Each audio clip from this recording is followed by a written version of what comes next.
Welcome to the Slop Temple. We pray this video helps. In this video, I will explain how to replace a starter motor. Before beginning any automotive repair, prioritize safety by disconnecting the negative battery cable. This prevents accidental electrical shorts.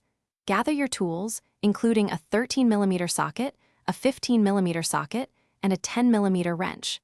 Safely lift and support your vehicle using jack stands, never relying solely on a jack. The starter is usually found on the passenger side, mounted to the transmission bell housing. Once the vehicle is safely elevated, you'll need to gain clear access to the starter.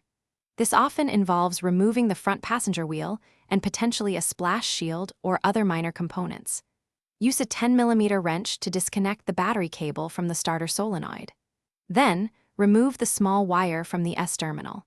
Carefully unbolt the two main mounting bolts, typically 13mm or 15mm, that secure the starter to the transmission. With the mounting bolts removed, gently pull the old starter free from the transmission housing. It might be heavy, so be prepared to support its weight. Before installing the new unit, compare it side by side with the old one to ensure they are identical. Carefully slide the new starter into place, aligning the mounting holes.